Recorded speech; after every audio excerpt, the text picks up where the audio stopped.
It's the law of the land. It's on the way, but that's not stopping the unrelenting effort to overhaul or even defund Obamacare. Welcome to The Spectrum. I'm Colleen Marshall. Republicans in Congress are being urged to repeal the controversial Affordable Care Act, or to at least block the funding that would allow it to take hold.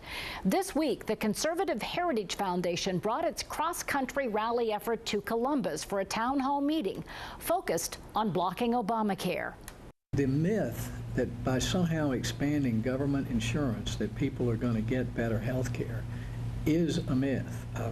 When you push more people onto Medicaid-type plans, you're going to find fewer and fewer doctors who will see them. Jim DeMint is a former South Carolina senator and now leading the campaign that will spend $200,000 on radio ads targeting Republican senators, demanding that they refuse to fund the health care law. I sat down this week with the leader of the pro-Obamacare effort, the president of the Progressive Americans United for Change. One of the things that we learned as we started going on the offense on Obamacare, which is not something that has been done a lot in the past 3 years. People were kind of shying away from it because it wasn't as popular as we had hoped.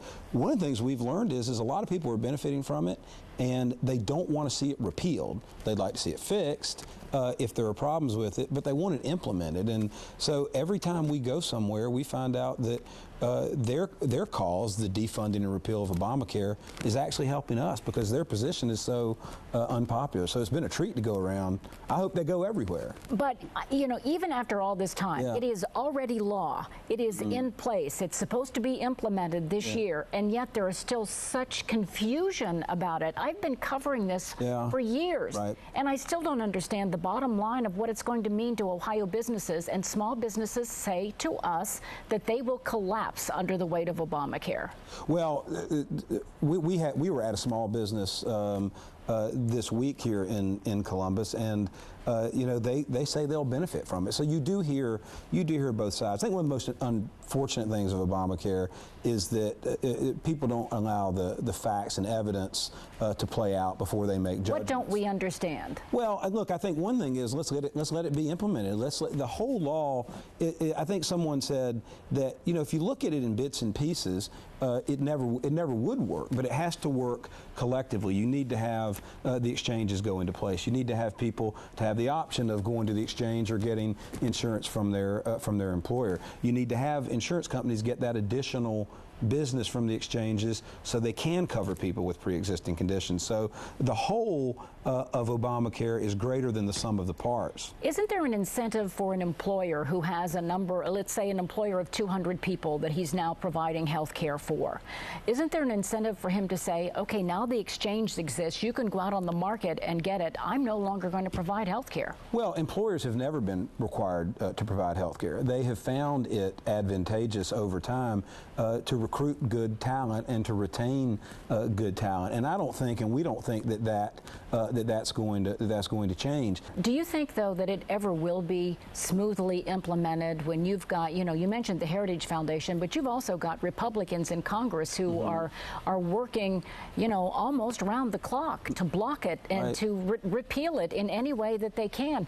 How can we move forward with this when there's such drastic opposition and such stark differences we're hearing about what it really means? Right. Well, look, one is the administration and those states that are taking a responsible approach. I don't think that the lieutenant governor here is taking a responsible approach. She's feeding a lot of misinformation to people, but there are a number of states, even some states headed by Republican governors, who are taking a responsible approach. They know that it's the law of the land. It's not going anywhere. They've tried 40 times to repeal it in the House.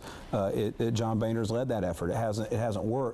So let's implement it and see and see if it is a success. Just a final question. Sure. You mentioned Lieutenant Governor Mary Taylor. She was on this program just a few weeks ago talking about the drastic increase in premiums for Ohio businesses and individual consumers.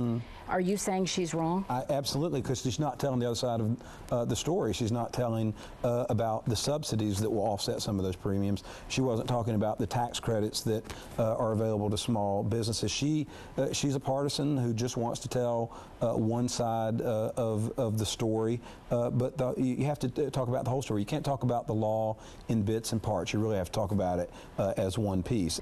Since the Affordable Care Act was passed, Republicans in the House have voted 40 times to try to repeal or dismantle the law. Congressman Steve Stivers has supported many of those votes. He talked to us about the future of the health care law and his push to see the country start taking its budget woes seriously. Look at the exchanges in Ohio.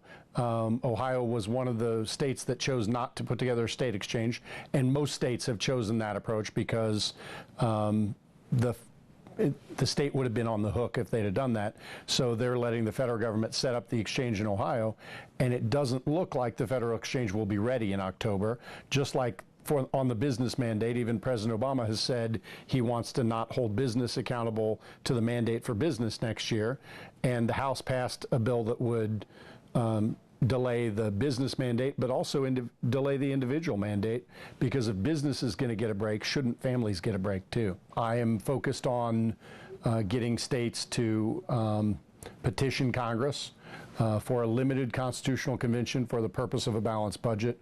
You know, I commissioned a poll in May, and 90% of Ohio voters think the federal government should balance its budget.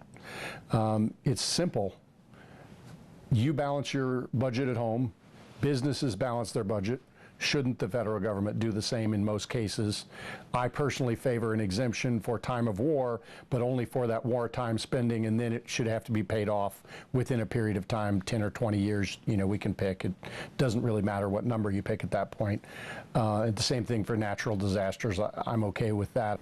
Next, a sales tax hike, an income tax cut. Big changes in effect this weekend that will affect your wallet.